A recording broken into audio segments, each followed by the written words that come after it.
What's up guys, this is Soy Leche. Welcome back to another video. Today we're going to be talking about solo dungeon leveling as a shaman.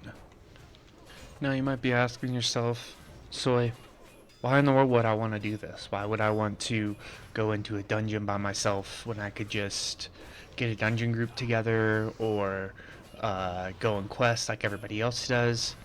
And for me, it's just a fun, unique way of leveling. It's a nice change of pace, especially if you're like me and you've leveled more characters than you can count in the past 20 years of playing. On top of that, it's just a very satisfying method of leveling. You get all of the loot in a dungeon to yourself, and once you actually do get into a group, you are going to be incredibly bulky, borderline impossible to kill. And on top of that, if you're having trouble with finding a healer, you don't even need a healer. You are your own healer. Alrighty, so first off, we'll talk about talents. So the idea for this build is that we want to minimize our incoming damage to the best of our ability while we are dealing damage whenever we get hit or whenever we block. So first what we're going to do is we're going to come over here to our shield spec, 5 points into shield spec. Come over here, 5 points into Thundering Strike to give us 5% increased crit chance.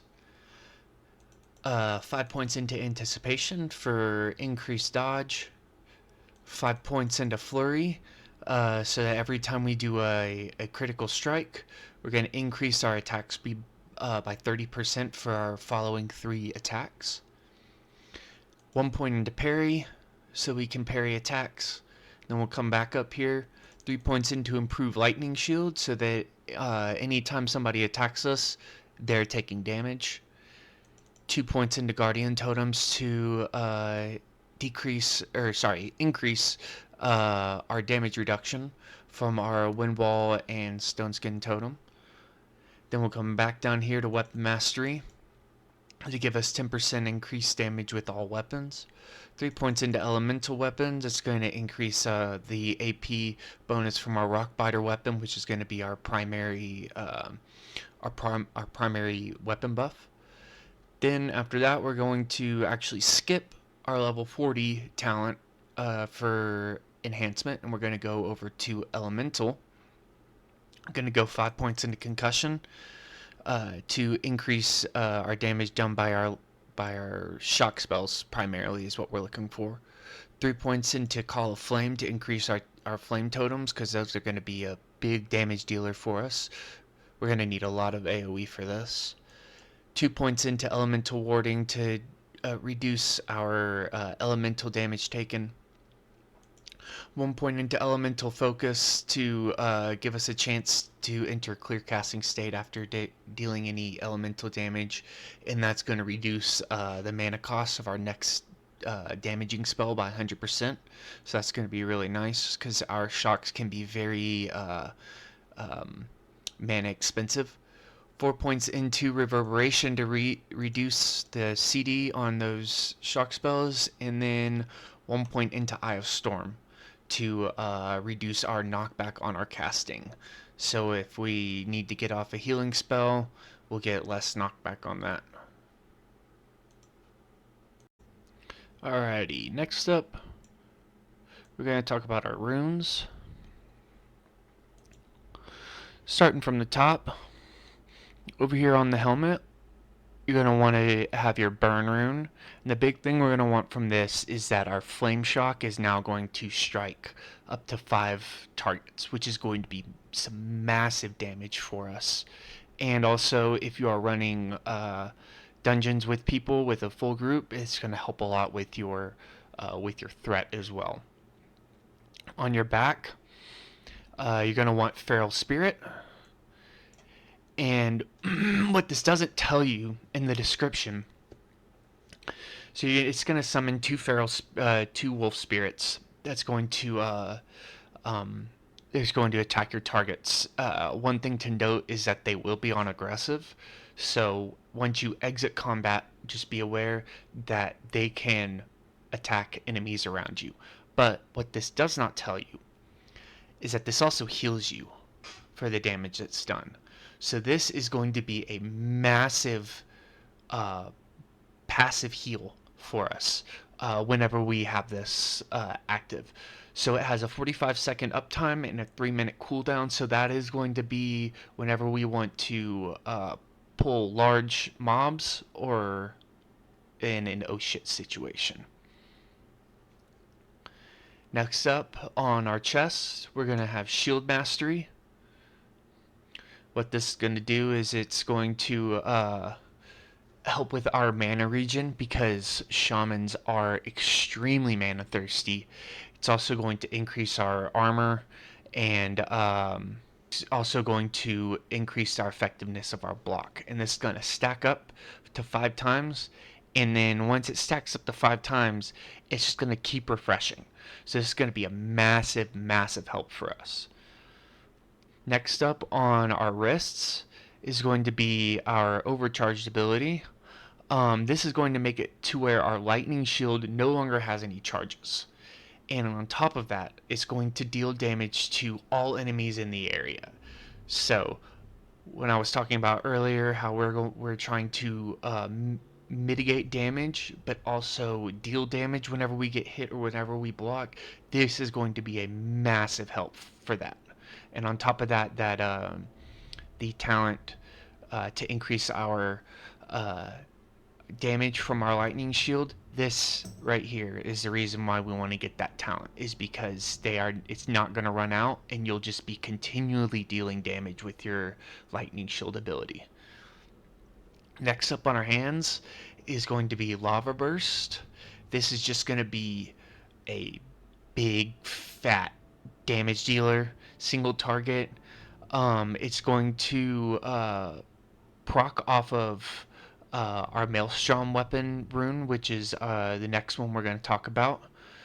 And we always want to make sure whenever we're casting this that we have a flame shock active on the target, because that will guarantee a critical hit on the target. And next up, like I was saying, we're going to be talking about Maelstrom weapon. So Maelstrom weapon is going to give you a chance every single time you deal damage with your melee weapon to gain a charge, stacking up to 5 times. Once you stack up to 5 times, it will make your lava burst an instacast. But on top of that, it's also going to make your lesser healing wave an instacast. And that, for the most part, when we are running solo, is what we're going to want. So we're going to be trying to farm procs on this to get it up to 5 stacks, so that we can get off instacast heals for ourselves. Next up, one of our most important runes is going to be Way of Earth. This rune is the reason why we are going to be using Rockbiter weapon at all times. So, whenever you have Way of Earth, whenever you have Rockbiter weapon, it's going to increase your threat, which it obviously isn't going to be a big deal for us when we're solo. But the big thing is going to increase our health massively. So you can see I got it on my pants right now. You can see my health right now is sitting at about 2400. But once I throw Rockbiter on there, I gain 700 health, which is just absolutely insane. And then on top of that, it's also going to reduce our chance to be critically struck. Now on our boots, I actually have the wrong one on there right now. So if we are in a group, we're going to be wanting to use the Spirit of the Alpha. It's just essentially a spell that is going to increase the threat that we generate. But for solo dungeoning, what we're actually going to want is this Ancestral Awakening. So whenever you critically heal with your healing wave or lesser healing wave, you'll summon an ancestral spirit to help you, and it will be a heal, just an extra heal for you. And then of course on our rings, we'll have our defensive spec, which gives us plus 25 defense. And whatever kind of weapon you're using, you're going to want to have that as uh, your weapon spec.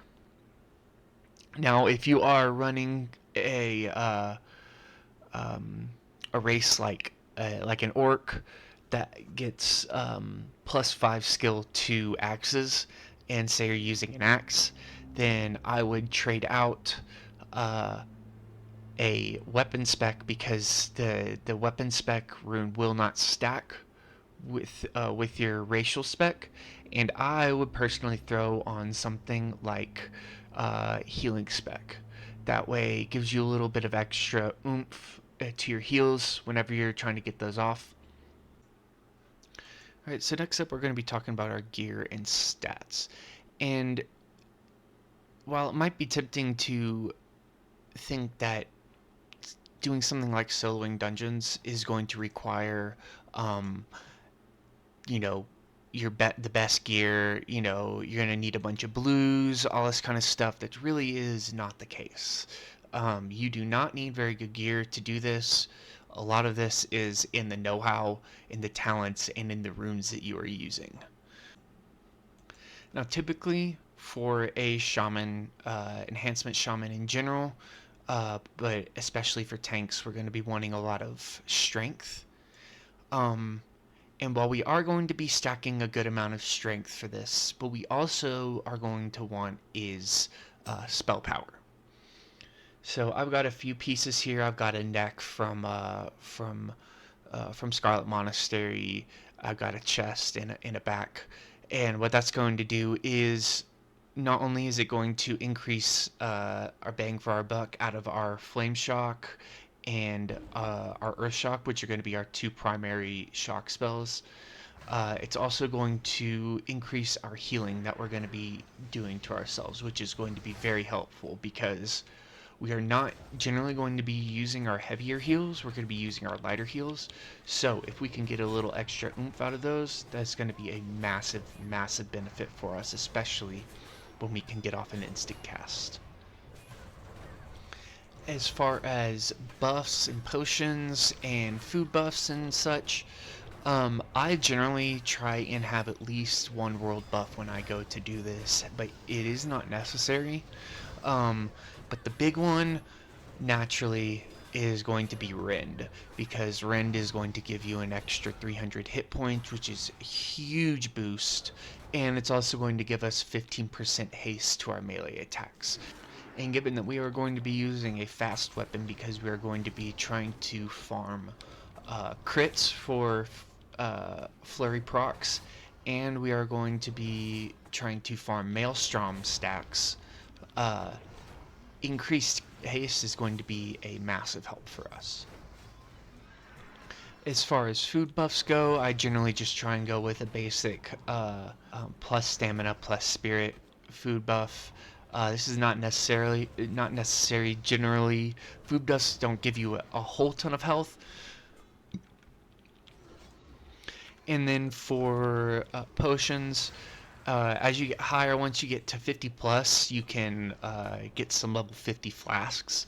But prior to 50, I would generally try and go with something like an agility potion or strength potion. I would go with whatever is cheaper. Agility is going to be nice because it's going to give you increased dodge and increased crit chance. Strength obviously is going to be your primary stat, which is going to be great to have, and that's going to increase the amount blocked by your shield. And we're going to be blocking a lot for this, and also your melee attack power, which isn't quite as big of a deal for what we're doing. As far as enchants and such goes, it really is up to you. You really do not need any enchants for this, but if you want to, you can always throw something like Fiery Weapon on your weapon, like I have. You can also do Crusader if you have the money, but that's going to be pretty expensive. You could also do something like Lifesteal, since we're using such a fast weapon, and we're going to be proccing, essentially we're going to be proccing haste buffs constantly, so we're going to be getting a lot of procs off of that. The other thing that I am a sucker for that is absolutely not necessary is a shield spike. Like I said earlier, we're going to be blocking a lot with this build, and so having a shield spike on there is just going to add a bit of extra damage every single time we block. Alright, so next up we're going to talk about our rotation. Now rotation is actually going to be very simple. We're going to have a lot of downtime, which is going to be nice for us because it'll mean we can pay attention to what is going on with all the mobs that we have pulled. So generally speaking, I like to use my Flame Shock ability as my opener. What that's going to do is it's going to, because it's going to hit 5 targets, it is going to apply not only damage to a bunch of different targets, but it's also going to apply a dot to those targets as well. Our Earth Shock, primarily I save for interrupting casters, or if I'm just single targeting and I'm trying to get down an enemy faster. Like I mentioned earlier when we were talking about runes, our Feral Spirit is going to be uh, either for our big pulls, or it's going to be a bit of an oh shit button if we pull extra mobs by accident or something like that to give us an extra heal and an extra burst of damage. Uh, our primary heal ability is going to be our Lesser Healing Wave right here. Again, when we get 5 stacks of Maelstrom Weapon, we'll be popping that whenever we need a heal. One of our most important spells that we're going to have is our Shamanistic Rage. Like I've mentioned earlier, uh, we are very, very mana thirsty. And so, what this is going to do, in addition to reducing all our damage that's taken by 20%, it's going to give us a massive mana regen. And so, we are basically going to have this cast on cooldown. And this only has a 1 minute cooldown, so that is going to be on basically every single mob that you pull, you're going to be popping this. And so, whenever we open, our rotation is essentially going to be Flame Shock as an opener. To pull, we are going to drop our totems. If we have 1 to 2 enemies, we'll do a single target. If we have 3+ enemies, we'll do our AoE totems, and then we are immediately going to want to pop our Shamanistic Rage. We always want to keep our Lava Shock ability on cooldown to the best of our ability. That way we keep our Flame Shock dot on all of our mobs that we have pulled. So if we ever have a Lava Burst proc that we can take advantage of, then we will be getting a critical strike on that. As far as our Maelstrom weapon procs, it really is up to you how you use them. I generally like to use them for insta-cast heals. However, especially if you have your Spirit Wolf up, there is a good chance that you will be at or near full health, and you won't want to waste overhealing or risk overhealing. And in that case, I would just use that as a Lava Burst proc. Or also another time that this is really good is if you have a mob that's running away and you need to burst them down very quickly. So for our totem macros, they are going to be almost exactly the same for both of them. Um, for this value right here where it says reset equal 3, this is going to change based on your level, how many totems you have, how many totems you want in your cast sequence rotation. So if you only want 2, then you'll change this number to 2. If you want 4, then you'll change this to 4. For me, I only have 3. That way I can cast my air totem based on what I want. So if I'm in a group, then I'll drop my Wind Fury. If I'm solo, then I'll generally drop a grounding totem. And the only difference between these two is my very first totem up for my AoE is going to be my Magma totem. And then for my single target, my first one up is going to be my Searing totem. I will also throw these in the description of the video, so if you want to, you can just copy and paste them. That should just be about it. Thank you guys for sticking around to the end of the video. Hopefully you liked it. Hopefully you learned something. If you did, consider liking, commenting, subscribing, and come check out the stream every weekend at 8 p.m. Mountain Standard Time.